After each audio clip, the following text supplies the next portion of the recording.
So the last topic, mentors. It's the last thing we're supposed to talk about. Okay. I think we've already touched on that quite a bit. What I want to ask you about this. Who was your first mentor, and what did that relationship look like? Yeah, so there are a couple really important early mentors for me. One in particular was a guy who was sort of like a vice provost, essentially. I mean, his title was assistant to the president at Macalester. And I met him maybe my junior year, and there weren't a lot of sort of business students at Macalester. I guess I wasn't really amongst those. But he and I got to meet, and I mean, it sounds silly, but he taught me so much about some of the just nuts and bolts of how to interact in business, how to present myself. He helped me buy my first suits. Nice. He bought me my first like real pair of dress shoes, for example, and things like that. It sounds silly, but like, I found myself in New York over winter break on my own dime too. At Morgan Stanley having these interviews, and I had something to wear and had practiced handshaking and interacting because he was like, this stuff's important, Seth, and I want you to know how to do it. And he'd have cocktail parties at his house where he'd have students and professors and other people from around the community, and like that's how I learned sort of the very early on basics of networking. Super important to me. Yeah. When I got to Morgan Stanley, there was a guy. So I got to Morgan Stanley. So here's me. Morgan Stanley only recruits from certain schools. And then they had 8 spots for like the little league guys like me who came from all the non-recruited schools. And so I'm in one of those 8 slots. So I'm already feeling pretty nervous, right? Because most of all the schools they recruit from are schools that I could not have gotten into. So I'm, 21, I think, I had not quite turned 22 years old. And I'm sitting in the Morgan Stanley training session that they're doing. And this guy from the group that I've just been placed in, he's an associate, and he's talking about the Dcf model and how Morgan Stanley uses this mid-year convention and some big technical math thing. And he had lost me on DCF. Like, I didn't know what that meant because I had never taken a finance class. And I was sitting there thinking, like, I am screwed. I can't follow what he's saying about mid-year convention because I don't even know what DCF means. And so now I'm, and I had no one to call to be like, hey, I missed that day in finance class. Like, what does that mean? Like, I just hadn't taken finance. Like, that wasn't, I was an economics major and a psych major, but we didn't cover it. We didn't cover finance. And I mean, very fortunately for me, one of the associates, so the next level up for me, post-MBA, at Morgan Stanley in the group that I was in, this guy named Bill Sanders, he was a really good finance guy. He went to Wharton, had an MBA from Wharton, and he just took me under his wing and was like, I'm going to show you how this stuff is done. Like, you're smart enough to learn it. I'm going to show you how it's done. And he taught me finance over the course of 6 months or so at Morgan Stanley, and he covered up for a lot of mistakes of me, or at least caught them before I presented them higher up, and so that was important, right? And then when I moved to Colorado, I mean, there's always someone, right? I moved to Colorado, and there was a guy that I worked for, and he and his wife would have. I didn't know anyone here, and he and his wife had me over for dinner lots of nights, and we'd play pool, and he taught me a lot about business and he was ended up being very helpful to me in my career over time. And so I had him, and then actually, interestingly enough, when I went to work for Brad, the reason I actually was looking at going to work for Brad was because another mentor of mine who had sort of taught me the art of doing deals and how to negotiate term sheets, all this stuff. That guy, who had been also incredibly impactful for me, had said to me, hey, you need to go work for someone amazing. I think Brad's the perfect guy, right?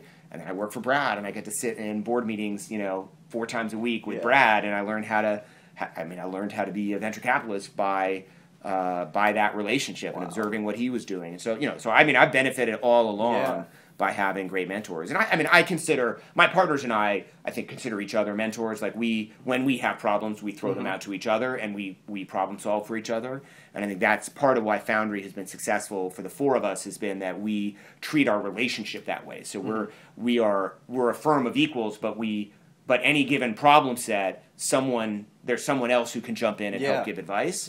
And I think that's why we are That's why we've been in part as successful as we have been, because we make decisions together, we make investments together, and then we manage those investments together. Yeah. And it's been really impactful over the last 2 years. Each of us has gone away for 1 month each year. And so right now Jason's gone, and we're all covering for him. And it's been really impactful because we each have to just jump in and we work with his companies on the stuff that's going on at that moment in time. Yeah. And just like he did for each of us as we were gone, and you know the other guys did as well. And I think that's been really helpful because we're really trying to create this mesh network at Foundry, not just in terms of our relationship with each of the portfolio companies, but then in turn the portfolio companies' relationships with each other. We talk about community, mentorship, and connectedness. You know, we're trying to foster that at Foundry as well. So trying to constantly allow ourselves to not be sort of the weakest point, right, where people have to email us and we have to email back out, but actually where we allow connections and encourage connections across the portfolio to sort of mimic being a part of, you know, that broader community. And so when people get funding from Foundry, they become part of the Foundry community, and we try to make that actually really meaningful. Nice. That's awesome. Do you have mentors outside, aside from your partners here at Foundry? Yeah, so there are a number of people that I call upon when I hit sort of sticky situations. Years ago, a group of us founded. We called it Emerge for a little while, and then VC 2.0.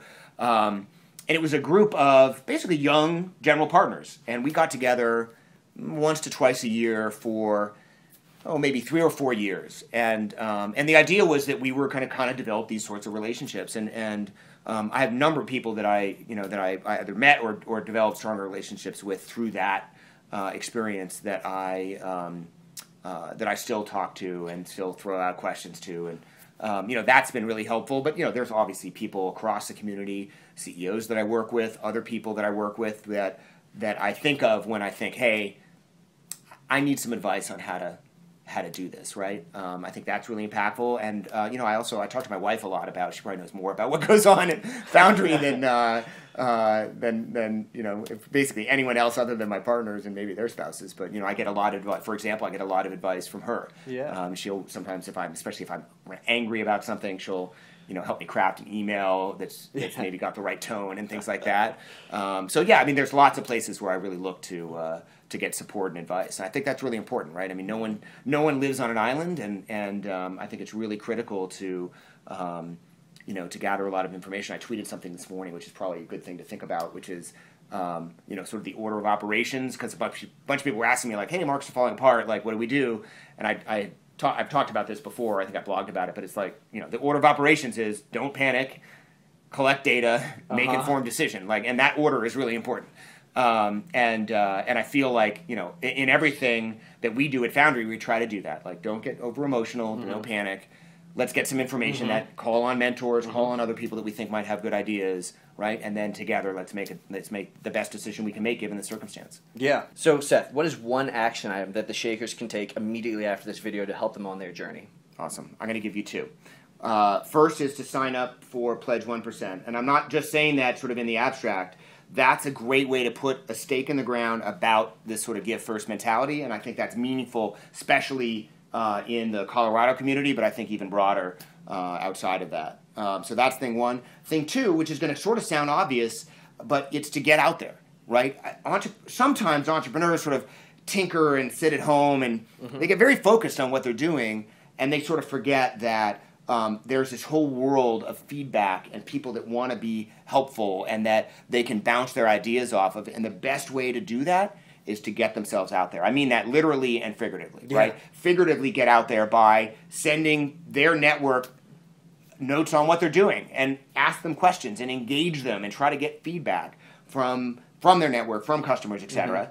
But also literally get out there, go to events like Denver Startup Week, like New Tech Meetup, other places where they're going to interact with entrepreneurs. Entrepreneurship is not practiced in a vacuum. Yeah. It's so important. It's not. There it is, Shakers. And Seth isn't the first to say that. Eric Matisek said, get out there and do something today. Anything, even if it's the wrong thing. Telling your network about what you're doing. Even that's a huge step. So get out there, Shakers. So Seth, if we want to find you online, where can we find you? You can find me at foundrygroup.com. You can find me, Seth, at sethlevine.com. And you can find me at Sether on Twitter. Great. Well, thanks so much for joining the Handshakin video series. Awesome. Shakers, see you later.